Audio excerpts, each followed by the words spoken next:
What? Nakuletea panty. Panty. Mbona unafanya hivyo? Mbona umeleta panty? Si nikasawadi tu, nataka kumsurprise nayo. Na sasa kama ni bibi yako ulikuwa unakuja hapa kufanya nini? Ulikuwa umekujia nani hapa kama huyu ni bibi yako? Okay, mkitoka kwa nyumba ulimwambia nini? Ungemkataza basi. Sasa huyu ndio. Alafu mbona ananiletea panty? Ulimwambia sina panty ama? Hii si ni uchawi hii. Hii si ni uchawi. Ni nini hizi mnaniletea hapa? Surprise gani hiyo? Surprise hadi unaniita Eva. Ujeniita Eva miaka 4 imeisha. Sasa unaniita Eva juu ya panty na maji. Kwani ulikosa viatu? Kwanza hiyo nguo ya ndani walikuwa wamepanga kwamba usiweze kupata mtoto. Ndio wakufunike kabisa, wakufunge usiweze kupata mtoto. Na hiyo maji kwamba walikuwa wanataka kwamba kuna pesa ambao walikuwa wamechipanga nayo kutoka huko. Walikuwa wanataka kukuchanganya kidogo ili ukose upoteze fahamu, hata uweze kutumia hiyo pesa yote na uweze kuwapea. Hello guys, once again welcome to Ondegi Kenya. I am Mwangai Ondegi Kenya. For those who are coming for the first time, naomba make sure you subscribe, and for the returning subscribers naambia I love you so much. So mazee, tumekuja hapa kwa ile issue ya mshana wetu hapa Evelyn. So muliona vile kulikuwa airport, so tulimanza hiyo issue. So Derek walikuwa wamekuja na maji wakiwa na Lucy. So pia niliona Lucy alikuwa na panty ya red. So mpaka tukakosa kuelewa hizi vitu zilikuwa za maana gani. So mimi nimechukua step, nikaona wacha nisaidie Evelyn hapa. Nikatafuta daktari, ndio tumekutana hapa tuweze kusaidia msichana wetu hapa. So before tuende into nerves, wacha kwanza tujue kila mtu anashindaje. So Evelyn, uko aje? Mimi niko poa. Yeah. Uko best kabisa niko poa. Yeah. Wani mwana Arsenal, naona uko ndani ya uniform ya jersey. Kabisa. Naona ligi bwana, mnang'ang'ana sana, mnataka kuichukua. Hiyo lazima tuchukue. Hiyo tu ndio kitu inanipea furaha. Hiyo ndo hapa kwa mpira uko sawa, furaha iko, lakini side nyingine hakuna furaha. Iko hivyo. So usijali, nimejaribu nimeleta daktari hapa. So usijali, utasaidika sawa? So daktari, uko aje? Ndugu yangu, mimi niko salama. Asante sana.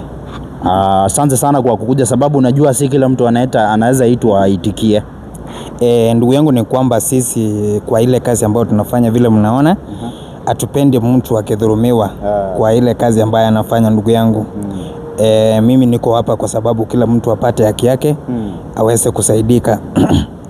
Asanteni sana bwana. So Evelyn, nilikuwa nataka at least uelezee daktari kidogo, alafu wataona vile atakusaidia, sawa? Unaweza mwambia. Okay, mimi kitu naweza elezea daktari. Nilikuja nikapatana na Derek. Tumekaa na Derek hapa Kenya miaka 4. From there nikaenda Maju, nikafanikiwa nikaenda Maju. Nikiwa Maju nimekuwa nikisaidia Derek na familia yao, nimekuwa nikimsaidia sana. Ilifika mahali nikasema nakuja kumuona. Kurudi kufika airport, nilikuwa na expect Derek akuje kunichukua airport, lakini vile alikuja, mimi nikashangaa alikuja aje juu. Kitu alifanya, alikuja na mwanamke mwingine. For the first time nilikuwa nadhani huyo mwanamke alikuwa sister yake. Kufika pale, maneno ikangeuka, ikawa ni kama huyo ni kama mpenzi wake. Walikuja na vitu, wanasema wameniletea surprise. Kumuuliza vizuri akasema huyo ni bibi yake alioa. Sasa mimi kama Evelyn, mimi siwezi kubali kuwa bibi wa pili, na siwezi kubali kukaa na mwanaume ako na mwanamke mwingine. Vile walikuja wakaniletea panty na maji, mimi nilikataa, sikushika hizo vitu zao. Na mimi sitaki tena kurudiana na Derek. So nilikuwa naomba kama inawezekana tu nisaidiwe nipata mali yangu na vitu zangu zenye nimekuwa nikimpea, na nimwachie Lucy. So daktari, nadhani umesikia vile Evelyn amesema. Sasa unaweza muelekeza maybe ama umwambie vile anafaa kufanya.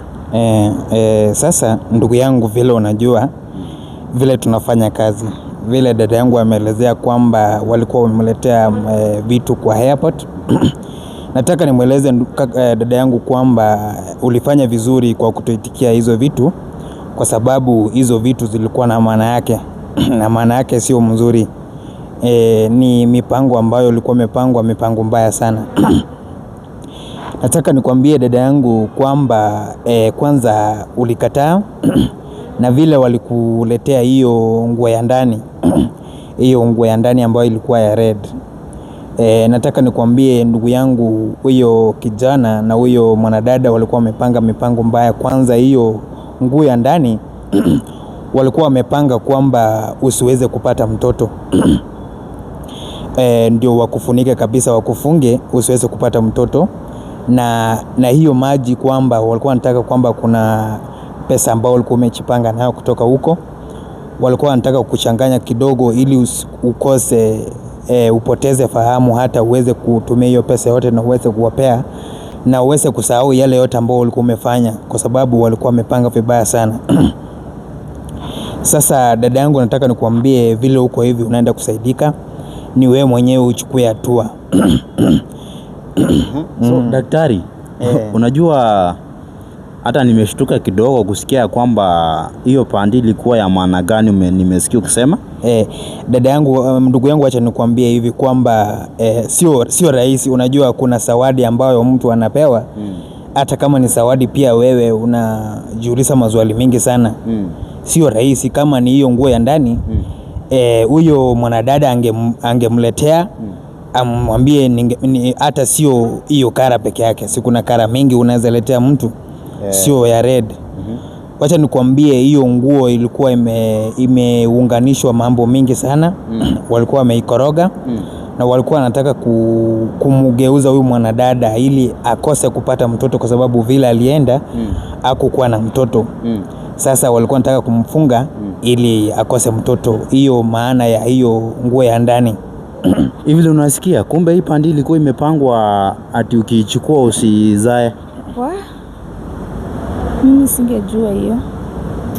Na hii maji daktari, na hii maji ulikuwa nayo? Hiyo maji, unajua dada, unajua kuna mambo ambayo sisi tunaona ndugu yangu, mambo ambayo sio mazuri.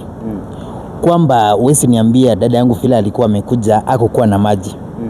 Si alikuwa na maji kwa bagi yake ya kiu ya kukunywa. Hakuna vile huyu dada angemletea hiyo maji ati na hiyo maji haikukuwa imejaa vile niliona. Hiyo maji haikukuwa imejaa kwa sababu ilikuwa imekorogwa na madawa. Walikuwa wanataka kumchanganya kabisa. Unajua kuna pesa ambayo alikuwa ametumia huyu ndugu ili aweze kufanya maendeleo. Huyu Derek, kwa sababu unajua nilikwambia dada yangu, siku hizi wasichana wanachituma sana kwa kazi. Wakiwatumia watu wao huko nyumbani wakitarajia kwamba watafanya maendeleo. Na hawa vijana wanachukua hatua, wanaenda kutumia hiyo pesa kuchivinjari na wanawake wengine. Na hiyo sio haki. Ndio nataka nikuambie dada yangu, hiyo mambo ambayo walikuwa wamepanga, tutaweza kukusaidia na utaweza kufaulu, kwa sababu kazi yetu sisi hatupendi kuona mtu akidhulumiwa hali mbaya. Nataka kila mtu apate haki yake na akule chaso yake, ndugu yangu. Hiyo ni sawa kabisa. So at least unajua hapa Evelyn amejua maana ya hiyo pandi, maana ya hiyo maji yenye ilikuwa, sababu hata walikuwa na mfozi sana kunywa hiyo maji, lakini pia Evelyn vile alisema ana kiu, hataki kutumia hiyo maji. So na vile situation ilikuwa, so hakuwa anataka kunywa hiyo maji. Na huyu jamaa alikuwa anasema walikuwa wamepanga Evelyn akitoka majuu waende na Lucy. So huyu jamaa alikuwa anataka kuwa na bibi wawili. Alafu wamepanga ati Evelyn akirudi wakae chini wakubaliane wakiwa na Lucy ati sasa ndo wazae watoto. Hiyo kitu unaionaje hiyo? Wacha nikwambie ndugu yangu, kwanza wacha nimwambie huyu dada yangu Evelyn kwamba ni Mungu alimsaidia, kwa sababu unajua vile walikuwa wamepanga. Unajua alikuwa na pesa na walikuwa wanajua kwamba kuna pesa ambayo walikuwa wamekuja nayo kutoka ng'ambo. Kwamba walikuwa wamepanga kwamba vile wanamfunga hataweza kurudi huko ng'ambo. Kwanza wangetumia hiyo pesa yao, hiyo pesa ya dada yangu Evelyn. Walikuwa wamepanga kwamba huyu dada Lucy na huyu ndugu Derek vile walikuwa wamepanga kuoana. Hiyo pesa ndiyo ambayo walikuwa wamepanga kutumia kwa mahitaji yao.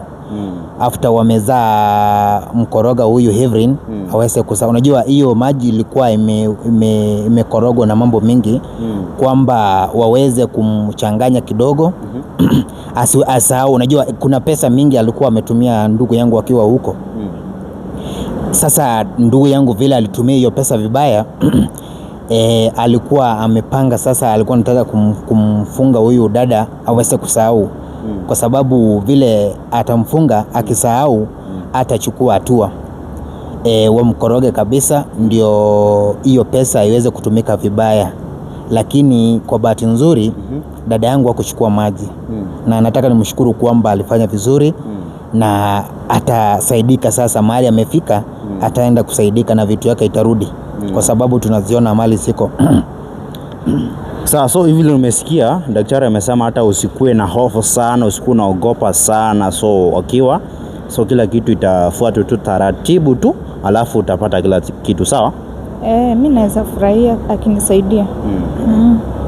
So fans, kila siku unajua kwamba mtu akifanya vibaya adabu inakuanga tu. So daktari yako hapa na huyu jamaa sasa kitu alikuwa anatueleza ni vitu zingine tofauti sana.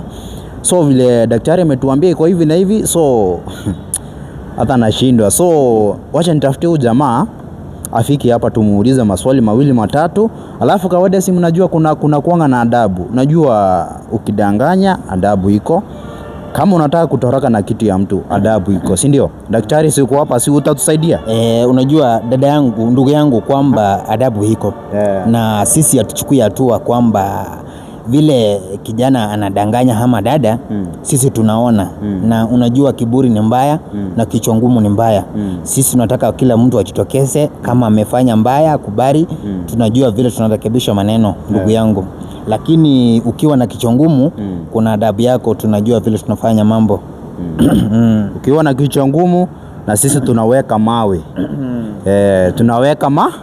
Tunaweka mawe. So wacha nitafute jamaa pia kuja hapo. Unajua kitu hatupendi ni uongo, kudanganya. Unajua ukiwa na kitu ya mtu udanganya, utake kumtumia madawa ndo mchanganye ndo uweze kufaidika maybe na jasho yake. Hiyo haikubaliki hapa kuondeki Kenya, haikubaliki, sivyo daktari? Ni hivyo. So wacha nitafute daktari huyo wacha nitafute huyo jamaa afike hapa, so atuelezee yani kiini chake kufanya hivyo ni nini haswa. So manze, kama uja subscribe manze, tu support tufike hata 10k subscribers. Unaona tuko 6 something k. So tu support tufike 10k subscribers ndo ukue wa kwanza hata kupata notification at least tuki-upload. Usikose any of our uploads. So in the meantime, like kusubscribe vile nimewaambia, una like, una share, then comment to this video. Unaweza tuambie your thoughts hapo chini comment section. Wacha nitafutie jamaa Derek, halafu we are coming back.